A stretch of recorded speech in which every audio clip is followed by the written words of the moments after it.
Okay, good morning everybody. Thank you very much for dialing in today.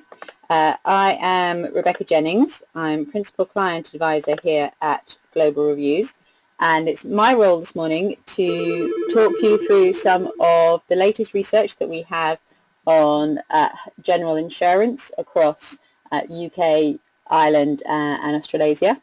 And hopefully give you a flavour of the type of insight and data that we at Global Reviews are producing on a monthly basis. So very quickly, just to say, as I say, I'm Rebecca Jennings. I'm Principal Client Advisor here at Global Reviews. I've been at Global Reviews for about 5 years now. Previous to that, I was a consultant at Forrester Research for about 10 years, leading their marketing and customer experience research in Europe.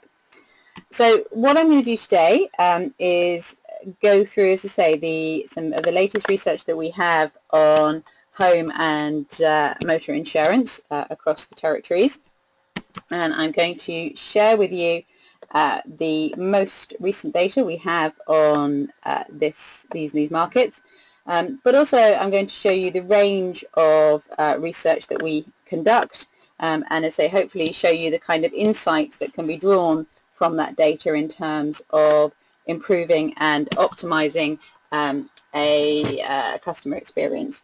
We at Global Reviews, for those of you who perhaps don't know us that well, we are a leading experience and optimization company. We've been running for around 15 years now across the UK, Ireland, Europe and Australasia. And we very much focus on optimization, experience and optimization across a wide variety of industries. We're going to talk about insurance this morning, but we also do a lot of research across many other types of financial services, so mortgages, current accounts, savings, loans. We work within the energy industry, we work with retailers, we work with telecoms and gaming and betting providers. So we have a wealth of experience across a number of industries across the globe, interviewing many thousands of consumers every year, but also very much looking at the research from a best practice point of view. As I will talk to you through the methodologies of how we get our research, and it's very much a mixed methodology of both talking to consumers and seeing what they do in real life situations, but also looking at it from a best practice point of view, from an audit point of view. So it's very much mixing our methodology, mixing the two to get the best from both methodologies. So as I say, I'm Rebecca Jennings. What I'm going to do is just quickly talk you through our methodologies, and then I'm going to talk you through some of the latest insights and opportunities from the research that I've shown you. There'll be hopefully a few moments for questions at the end. If you would like a copy of the webinar, you're very welcome. Obviously, very happy to send you that. We are recording, so you're very happy for you to have a copy of the webinar for those who couldn't attend this morning. So as I say, what we very much focus on is experience optimization, and what we're looking at very strongly is helping companies minimize the lost opportunity. Now this is the consumers who at some point in their research have considered you as an insurance company, as a provider, but actually in the end didn't buy with you. So what happened?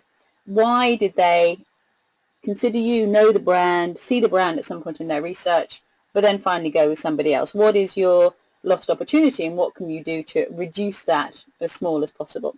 You might lose them early in the process when they're just finding out about brands, doing their online research, doing a bit of searching, perhaps looking at aggregators, and at that point they see the brand but dismiss it, and we'll help you work out why. What are they seeing that makes them not interested in you as a brand? What do they see about other brands that makes them more interesting? You might lose them further on in the process when they're actually on your website, looking at your product, looking at pricing, looking at service. And at that point they go, actually, no, you're not the one for me. I'm going to go with this competitor over here. And again, what we do is work with the sales effectiveness tool we have to figure out why you're losing those consumers at that point. So what can you do to reduce your lost opportunity to as small as possible? Our research covers the range of the interactions that consumers have with you, from discovering the brands, as I say, right from the beginning of they're starting their online journey, they're doing their searches, they're going to Google, they're going to aggregators. What are they doing? What are they searching for? Where do they go as a result of that research? Which brands do they look at? How quickly, what kind of information are they looking for to find customers, to find brands to deal with? That's really the discover phase, what you might call the digital marketing piece. We then move into the interaction they have with you on your own website and, of course, on other competitor websites. So how effectively do you engage customers, help them match a product or service to suit their needs? So all the way from initial engagement, the first few seconds they have on your homepage, do they even want to go any further after that? Then through the product research phase, can they find a product that suits their needs? Can they find a price? Can they go through and actually purchase it online easily? What are the breaks in that journey? So where in that journey do they say, actually, I'm not interested in you anymore, and why? Why are you losing consumers across that discover, consider, and act journey? That's what we're going to talk about today. We do have research that looks at post-login experiences, so service, how you service an existing client through customer portals, through apps, but we're not going to talk about that in our hour this morning. If you're interested in that, please do reach out to us separately. What we're going to talk about today is the research. We look at how you reduce this lost opportunity through the discover, consider, and act phases of the journey. So there are really two methodologies that are going on here. With that first phase, there is a piece where consumers are asked to go and do a blank screen research study. They're in their own homes, these consumers, on their own technology. There's usually around 200 per study. This study is usually run on a monthly or quarterly basis to try and capture the fluctuations in marketing. So this is in-market consumers in their own homes. We can track everything they do. We have a little applet that's downloaded to their browser, so we can see what they do, we can see where they go, how long it takes, their click streams, the searches they do. So they're asked to go and find a brand in the market. So go and find a brand for home insurance, go and find a brand for car insurance to suit your needs. We can track them through the brands they prefer from the beginning. So where do they go in with a preference, why that might be. We see the research they do to find brands, say do they go to Google, do they go to aggregators, what do they do, where do they visit, which brands do they visit, where do they go as a result of that, which brands would they shortlist. So after having done the research, they have a shortlist of maybe 3 or 4 brands they would consider in more depth for actually taking out a policy. And then finally we ask them which one they would finally prefer. So who would you actually choose at this point? So you have a funnel of brands at the beginning, through visits, through shortlisting, and finally to preference. And that again is very much a finding out how effective you are at getting your brand out there. How do you get onto shortlists? And then once you're on the shortlist, how do you convert that interest to a final preference? And then again, that is what I was talking about earlier in terms of this lost opportunity at this point. If people are interested enough in you to put you on a shortlist, what are you doing, and then essentially to lose them at that point? How do you need to talk to these consumers at this point to make sure that you are that final preferred brand and you don't lose it at this stage, having got them interested enough to actually say, yeah, I'm going to shortlist you, I'm going to go and do some research, I'm going to find a price, no, I'm not interested in you, what went wrong? And then that moves into the sales piece, which is about your own website. So we've done, well, how do they find brands? How do they think about brands? How do they put them on shortlists? And now we're thinking about the journey they actually have on your website when they're looking to research your product and go through and purchase. Now the DSE, the digital sales effectiveness, it also is done on mobile devices. So we, as a separate study, so we do this across laptops, we could do this across mobile. They are conducted separately because what people do and what people look for is different, but same methodology across the two. In this piece, this is very much where we bring in that best practice experience in the audit here. So this is a combination of both consumers and an audit. So again, we have in-market consumers. They are asked to go to a specific website, a specific brand, and asked to conduct a number of very specific tasks. So find a specific product, find a price, go through the purchase process as far as possible. And again, we can track everything they do. We can track their success. We can track their click streams. So what do they do? How successful are they? So we have their behavior. We have their attitude. What do they think of the process? Was it a good process? Would they recommend it? What were the problems? And then the audit, the features and functions that the site has got. Were they good? Were they bad? What were they expecting to see? So we've got a lot of insight from the customers and what they do and what they think. We've also got a tremendous amount of data here from a best practice audit that we conduct internally at Global Reviews, which has around 350 yes-no questions, criteria across that journey, across the first impressions all the way through to purchase. So that will look at the features and functions and content of the site and essentially says yes-no tick boxes for does the site have these particular elements. So phone numbers with opening hours, live chat, and if it has live chat, does live chat have the opening hours? Can you record a transcript of the chat, etc.? So it's about 350 data points in that and around 150 in the consumers. So in the DSE alone, for one brand, one website, there's around 500 data points. What's also important to note about the DSE is it's a benchmark. We don't just look at your website, we look at a range of competitive websites in your market. So as you'll see in a moment, I'm going to show you some of the recent data across home and motor insurance, across our territories, and you'll see in each market there's probably around 10 different brands reviewed. So the DSE not only shows you how you are performing, but it also shows you how your competitors are performing, where they're doing better than you, where they're doing worse than you, but also where you can learn from them, but also outside of their markets.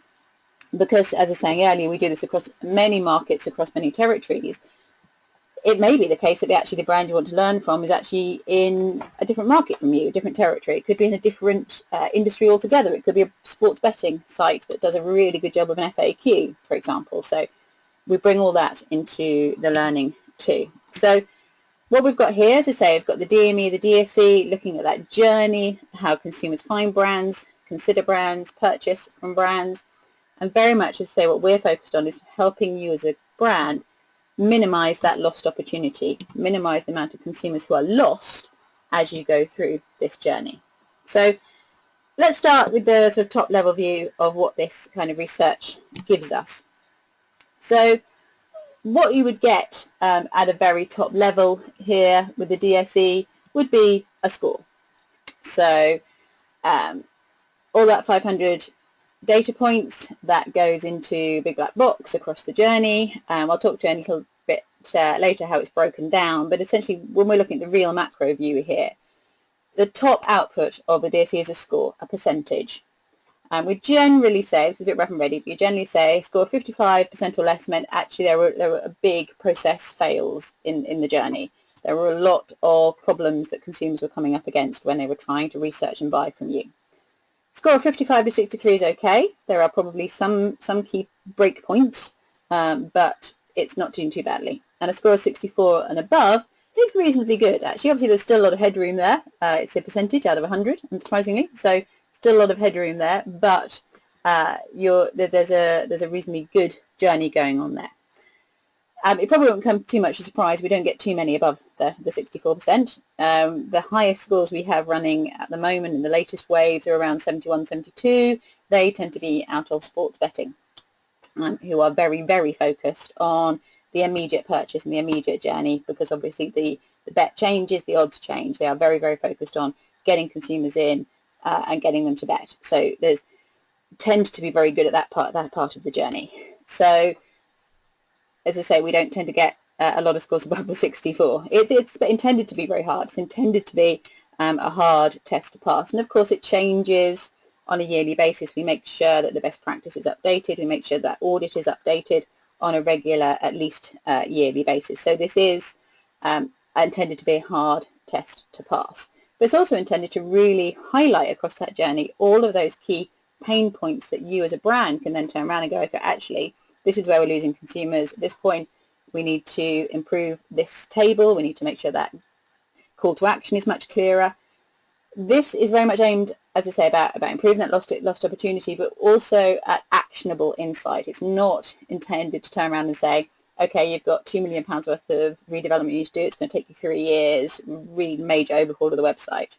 That's not what we do. We will come in and say, okay, for the next 3 months, this is the kind of stuff you need to think about. Next 6 months, these are things we need to think about. And then we'll do the DSE again and we'll see where you are. So it's very much about short to medium term, perhaps actionable insight to drag up those conversion rates and to reduce that lost opportunity. So having said that, let's look at some numbers. Let's look at some scores. So as I say, I was going to share with you the latest research we've done across sort of general insurance, home and motor. We also do a variety of other insurance on the market. So what I'm going to talk to you today about is very much the sort of general insurance market across the territories that we do. So quickly here, we've got home insurance. We've got home insurance across the UK and Australia from Q1, Q2 this year. So very recent data. A couple of things just to highlight here. I'm not going to go through all of this data, but the first thing you can see obviously is, as I say, top score here is 60%. We don't get particularly high scores in this market. 60% is pretty good. That's actually a UK brand nationwide. Then you get a group of Australian brands, Allianz, GIO, Suncorp, and APIA coming in at the top 50s. It's a pretty close bunch, this lot. You've got some of the UK markets at the bottom, Tesco more than around the mid-40s, but generally speaking, most of the brands between 50 and 60. It's a close bunch, which means that obviously there's a lot of competition in this market, but also it wouldn't take much for one of two of these brands to start just increasing that score. You'd only need a 3 or 4% increase for the order of these brands to start mixing up a lot. So there's a lot of opportunity here, a lot of opportunities being missed, pretty low scores, but a lot of opportunity to increase. Something very similar, as you can see, going on here in the motor industry. You've got a lot of data on here. Very happy, as I say, to share this with you afterwards, give you a copy of the slides, a copy of the presentation. So what you've got here, actually, I've separated out the mobile research here because we also very recently did some mobile DSE in the UK market. So I've separated that out from the desktop, which is the slides at the below, and you've also got UK, Australia, and Irish data in here. So a big range of data here from a number of markets. You will see again high score here, so on your desktop 59, on mobile 61. Still a lot of opportunity to increase that. The 61 on the mobile's pretty good. That's a pretty good mobile score. Again, a lot of close scores here, ranging largely between 45 and 59. 25 and the low scores tend to be if you can't actually purchase online, because that obviously takes out a lot of the score. If you can't actually complete the purchase online, that reduces the score significantly. But for those brands where you can, it tends to be, again, a pretty close bunch here. Wouldn't take much for, say, somebody like AXA, i.e. to increase that 52 to 56, 57, even 59. Wouldn't take that much to leapfrog up the industry. So a lot of opportunity here because, say, we're generally getting quite low scores in this industry. As I said earlier, this is a lot of data, and it's broken down into a journey. As a score, this is interesting. And as I say, this is a benchmark, so you can see where you are against all these other brands, which is great. But obviously, what's really interesting for you particularly is how does that score made up? What are the steps across the journey? Where are you doing well? Where are you doing badly? As a score, what you actually really want to know is what are the strings you can pull to increase this? Where are those easy wins? Where are those actionable pieces that you can start thinking about? Okay, I can really go back to the office tomorrow and start thinking about how to improve that. And that is where the breakdown comes in. So that top score comes from a journey that consumers go on, as we saw earlier. They do tasks. It's combined with the best practice audit. And that data comes from a number of steps that consumers take through the journey. Starting at the beginning with initial engagement, so this very perhaps quick, short-term, quick glance they have at the homepage or the landing page from SEO. Do you look as if you're interested? Do you look as if I can trust you? Do I even want to go any further? You've got a few seconds to impress me, to make me think, Yep, I want to go any further. So let's look at that. We then look at, well, can the users find products in this industry? What have you actually got? Does it look vaguely interesting? Evaluating options is, what have you got that actually suits my needs specifically? I've seen your range, well actually, but I've got a specific need. We all think we've got specific needs. We all think we're individual.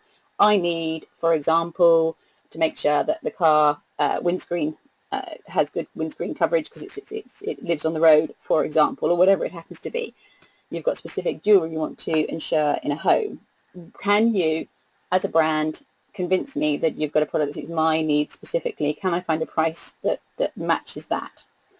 Then facilitating decisions. Why choose you? Very competitive markets, as we've just seen. Very close scores. So why, as a consumer, am I choosing you over another brand? What is your USP? How are you going to service me differently? How is your price best value? Then we go into the actual purchase piece. So why would I do it online? Is it easy? Is it quick? Is it safe? Is it secure? Then through the form itself, again, does it hold people's hand through the process? Does it really help them go from, yes, I've decided to buy, all the way through to actually putting in that credit card? Because even once they've said in their head, yes, I want to buy, they haven't actually bought until that credit card, until that account has been set up and they've actually paid. So there are many, many slips on the application form that can happen even if they've decided, yes, I want to buy. So that percentage at 59, that 60%, starts to sort of really become more interesting when we drill down that next step. So we start drilling down into those levels of engagement. And we look specifically at the motor industry here, for example, and we look at the averages across the journey here. And it shows a common story, as you can see, looking at the averages across the UK, Ireland, Australia, and also the mobile, which is the dotted line. You generally see, and this is not unusual amongst all the industries that we look at, a sort of swooping effect here. Starts okay-ish, initial impression not too bad. Then when we actually get into, do you have something that suits my needs specifically? Brands tend not to do so well. It's hard. Brands tend to find it hard to really show the value of the different levels of coverage, make it easy for consumers to find the fact that they cover these specific needs, and show consumers how that is built into the quote, and the quote is competitive. Then we have a very low scores, particularly in this market, for facilitating decisions. So why choose you? What's different about you? Can I find help? Can I find FAQ? Is there live chat? Channel selection tends to be poor, and then we get a slight kick up for the application form. So the focus is very much on bringing consumers in at the beginning and then getting their money at the end, and we get lower scores through that middle point. And as I say, that's not unusual. That is very much a pattern we see across a lot of industries. But it doesn't have to be the case. It is the case that you can achieve higher scores in these areas. It's not impossible, which is why it's interesting sometimes to see what the high scores. We just saw the average, and we're now going, this is what we've got as highest scores, so you can see what is possible within this market. So here we've got, along those sort of lower scores, sort of a high of, say, 56 for the Irish motor market from 123.ie in evaluating options. It's still not world beating, still not huge, but it's significantly better than perhaps, beg your pardon, significantly better than the average. So it's certainly possible to get scores up in the 50s. And then when you see facilitating decisions, well, that was a very low averages you saw, but still Allianz in the Irish market achieving a score of 60%, 66%. You've got 60 for the real insurance in the Australian market. So it is the case that it is possible to drag those scores higher. It's not an impossible task. So very much it's a case of looking at what everybody else in the market's doing, but also what's external to your market. You might find, as I say, that facilitated decision scores are possibly higher within the sports betting market, and I think that would be the case because, say, sports betting are very much focused on making sure people can answer the questions they've got, solve the FAQ, live chat, for example. So maybe the case that actually bringing those scores up is a case of looking outside of your own industry. but high scores are definitely achievable at each of these stages. And as I say, what we're very much focused on is looking at these scores and saying, well, what's the actionable insight that can help us drag up our conversion rates, and what is the scale of that immediate opportunity? Obviously, there are opportunities across the funnel.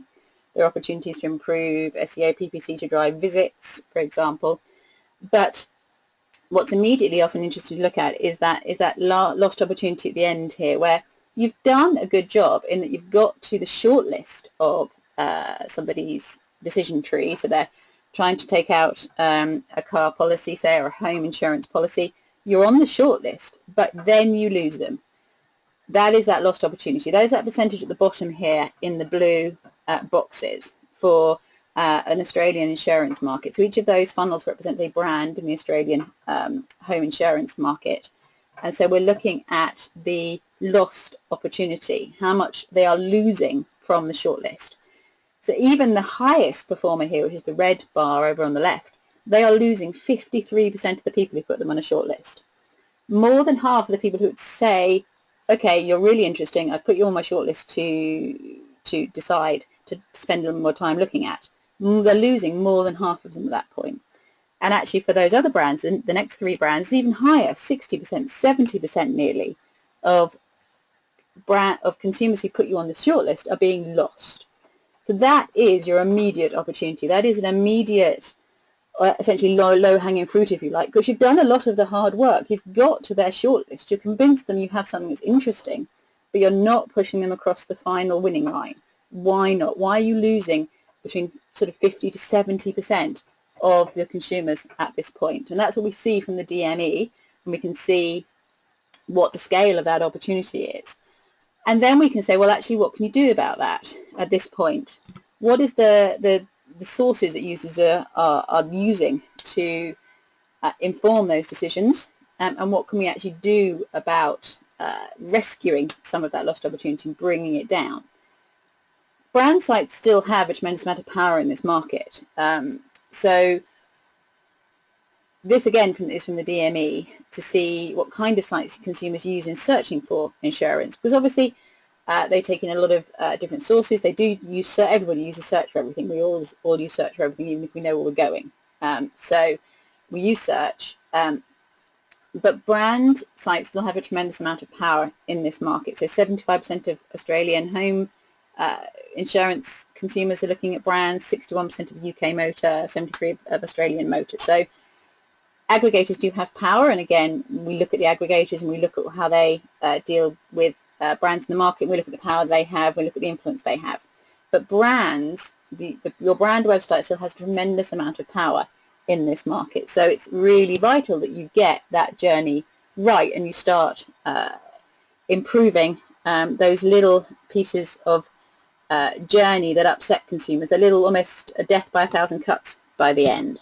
So as I say, what we look at now, start drilling down in more depth into those stages and start saying, well, actually, as a brand, what can you do to start improving at each of those steps?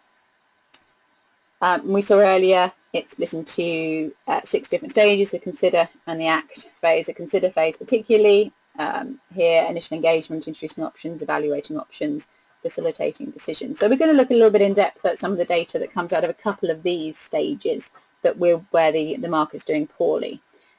So we're going to start with about evaluating options. We saw earlier when we looked at the data, we can see that this is a particularly low scoring step in our averages. And as I say, that's not unusual. That is a pattern we see across pretty much all of the industries that we look at. So why is this so poor? What's going on here that drags some of these scores down?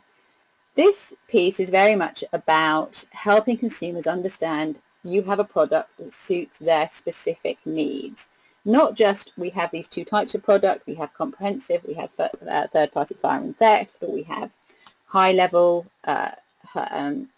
contents insurance, and we have buildings insurance, just not at the sort of general level, but actually saying, I understand that you as a consumer feel that you have a specific need, and you need to be sure that we as an insurer are meeting that need. Even if it's a fairly general need, As I say, I want to be sure about the car being parked on the road, or I want to be sure about the bicycles in the shed in the garden. Fairly standard things that most insurance companies will cover.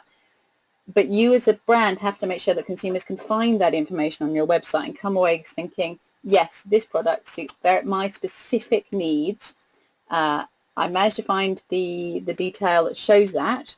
I'm happy that what I'm buying meets those needs.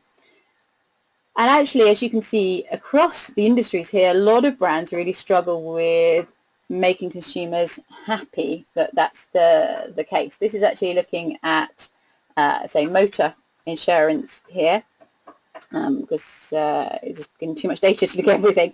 So we're drilling down and looking at motor insurance here. So even here, looking across the markets, the highest score we're getting here is sort of mid-50s, so pretty low in terms of matching products to needs. This is a mixture, as we were saying earlier, of insight from consumers saying they couldn't find the product information we asked them to look for, but also our best practice audit, looking at the kind of information that should be in this journey. So it's a mixture of both. And as I say, most of the brands in our market in this market are scoring pretty poorly. This is a combination of things.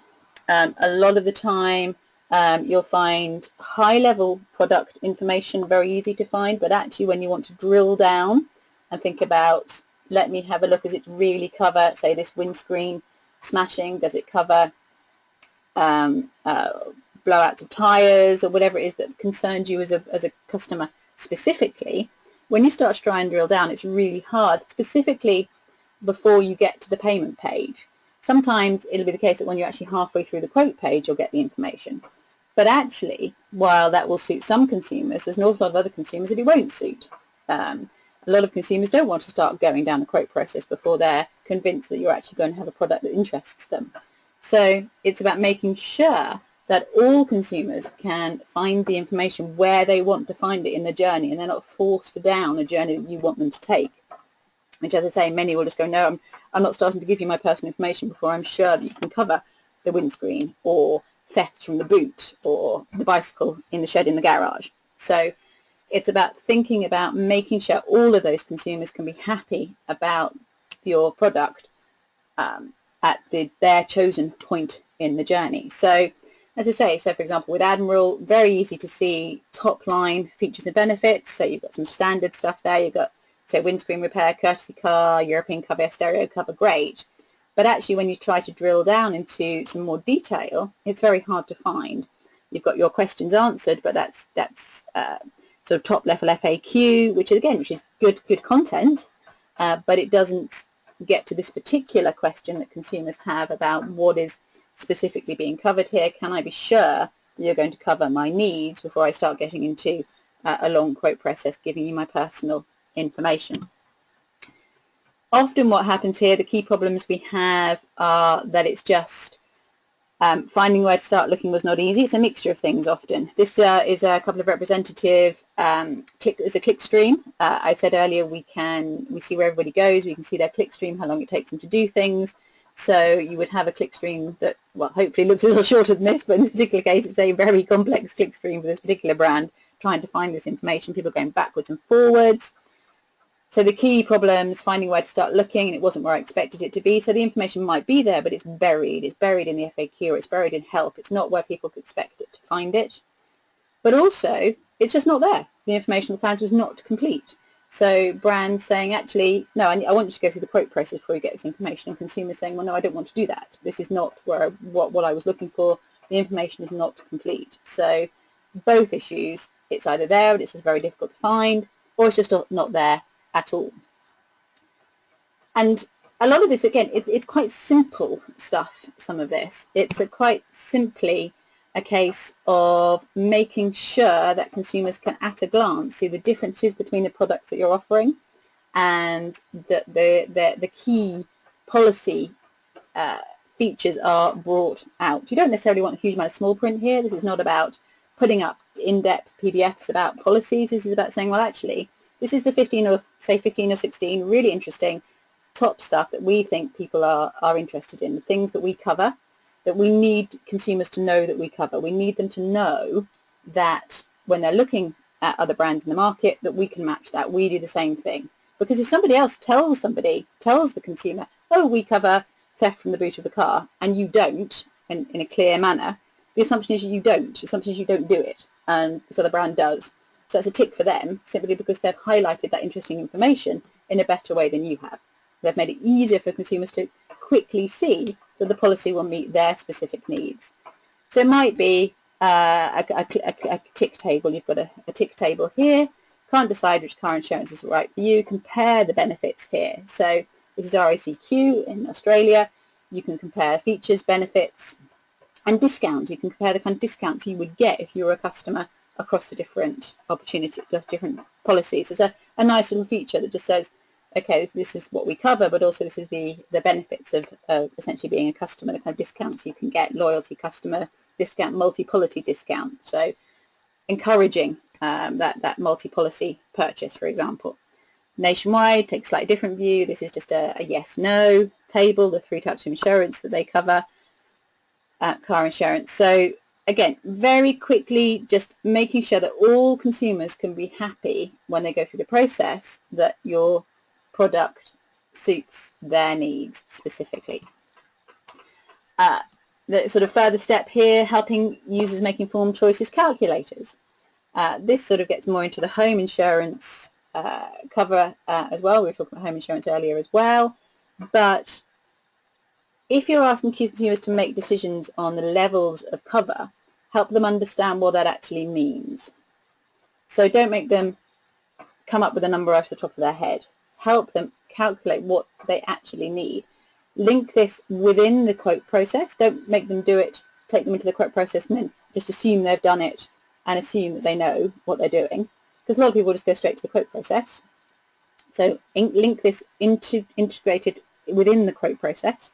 Let them go and do the calculator, and then give them a call to action to go back into the quote process to say, right, I've done that, I've calculated what content I need to now go and buy it. So it isn't just a case of just having this content, but it's making sure it's integrated all the way through the process where consumers might need it, not just at the beginning, but all the way through the purchase process, but then making sure you always finish with a call to action.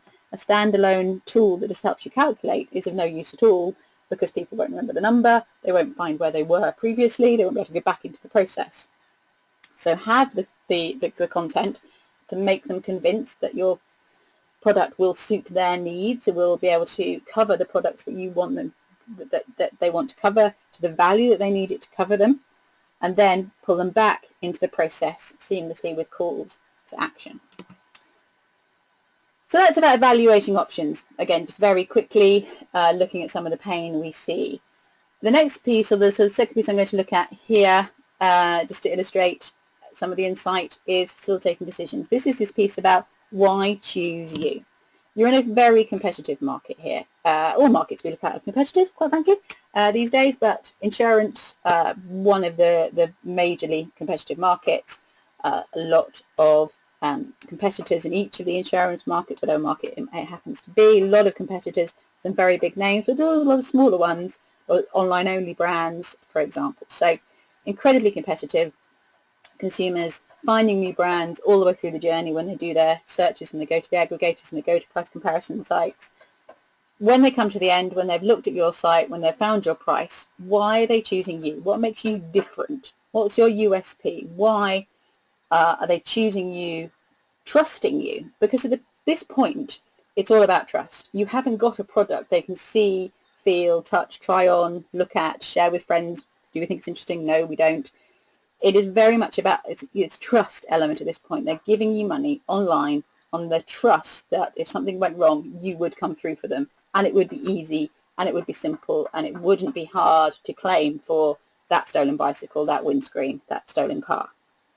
It's all about that level of trust.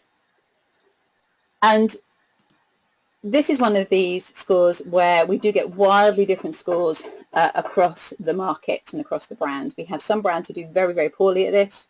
RACV in Australia, for example, AA in the UK, in Ireland, actually Churchill and surprisingly Aviva in the UK, although Aviva tends to be better at some of the other markets we look at, in particular motor insurance, not great. So what is it that's about you as a brand that makes you different, that makes people go, ah, yes, I want to choose you over all of those other dozens of brands that might have come into my consciousness over the journey? It is obviously about price. It is about this trust. So this is from this DME, from this funnel. We do how they choose brands. What influences your final choice? Trust. It is about the brand. It is about policies to suit my needs. But if those things are very similar, if your prices are very similar, if the policies look great, it is about previous use, but it is about this trust. Why do consumers trust you? Why would you trust RACV, for example? Let's look at this. Is there anything on this website that makes you think, okay, you're the brand that really stands out. Why would I trust you? There's no third-party validation. There's no real reason here to call out the brand as being different. There's no service information. There's no information showing how easy it would be to contact them. It's all there sort of in small print and buried, but there's nothing clearly here ticking those boxes for consumers or providing sort of constant drip feed of value, if you like, as they go through the journey. And that's very much about what this is often about, is about from the first insight they have, first experience they have with the site on the home page. It's a constant drip feed of little pieces of information that say, this is why you would choose us, this is the prices, this is the discounts, this is how easy we are to claim from, this is what other people think of us, this constant drip feed of value. And it needs to be specific and not generic. Churchill here touching on some of this, but again, you've got a little bit of price here around the home insurance, and you've got this piece about your dependable partner, but it's very vague. What does we believe in being there for you actually mean? We live this for our policies. Churchill spends his time making sure you're happy. This pretend CGI dog is concerned in making you happy. This is a huge lost opportunity here. They've got this nice area on the website reserved for why choose us, and it's just very vague. It's not specific. It's not ticking any of those drip feeder value boxes that really we're looking to tick. On the flip side, let's look at Budget Direct. You do pretty well in this particular score. So immediately you can see here you've got recommendation. 94% of our customers would recommend Budget Direct to a friend. That's a very high score there. You've got so you've got voice of customer recommendations. You've got price led opportunities, so discounts for buying online. You've got benefits, so by switching you would save money, but then you've got actual other benefits, so lifetime guarantee on authorized repairs, 21-day money back guarantees, 24-hour claims helpline. So it's just, we're talking here about specifics. We're happy, we'd love to talk to you, we'll always be here for you. It is 24-hour claims helpline, a very specific service that would make you be more interested perhaps in Budget Direct than you might be in other competitors. So it's recommendations, it's saving, it's online discounts, it's benefits, coverage limitations. We don't insure Captain Risky, giving you the idea that actually you're buying from an insurer where your premiums are not going to cover people who are reckless. So again, this little constant drip feed of value.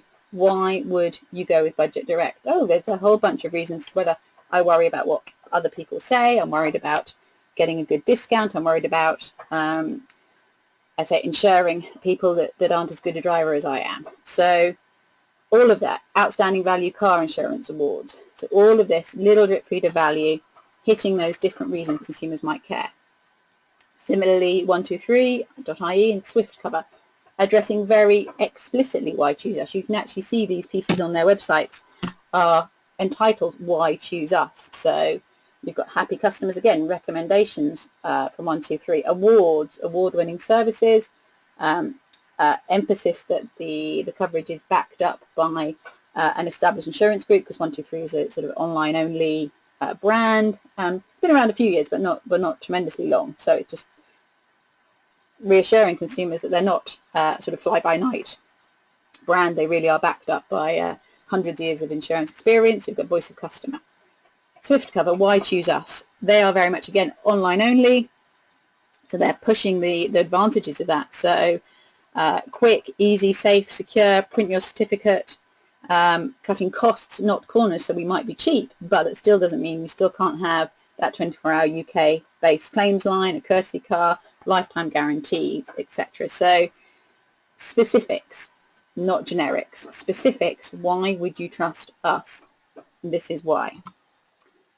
So that's an awful lot of data thrown at you probably in the last sort of 45, 50 minutes. But hopefully that's shown you the breadth of data that we have across the insurance markets, from how do people choose brands, how do they put them on the shortlist, how do they finally prefer them, and then actually getting into your website itself, how do you convert consumers most effectively, what are your competitors doing that's better, what are brands doing outside of your market that might be better, so what is the benchmark for your industry. I think it's also clear that no one brand succeeds across the stages. We have some brands that do well in one area and not in another. So it's very much the case there isn't a killer brand in any of these markets right now. There's definitely opportunity for all brands to improve, and there isn't one, say, killer brand out there that's just decimating the industry at the moment. There are definitely improvements that can fairly easily be made on that low-hanging fruit for all of the brands. Things like highlighting the value of the quote, why choose us? This is what's different about us. The price may be very similar, but what's different? Differentiation with hard facts, not generics, and this idea of comparison tables and calculators, but with calls to action. Never take consumers out of a decision journey to show them a comparison table, to show them a calculator, without giving them routes back into that journey with calls to action, with let's go and buy that great product right now. Always bring them back into that journey. Remembering this is always about reducing that lost opportunity. Why are you losing 50, 60, 70% of those who put you on their shortlists? What are the quick and easy calls that you can integrate and you can implement that will reduce that lost opportunity?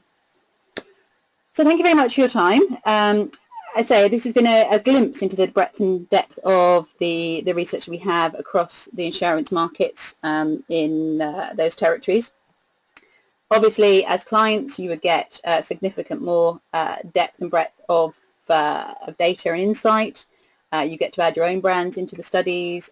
You get portal access for the data that we hold for stakeholders in your business, so you can see the data whenever you like through our portal. You obviously also get interaction with us, myself and my team, inside activation workshops where we'd actually come and talk to you about the industry, talk to you about the results, competitive benchmarking, etc.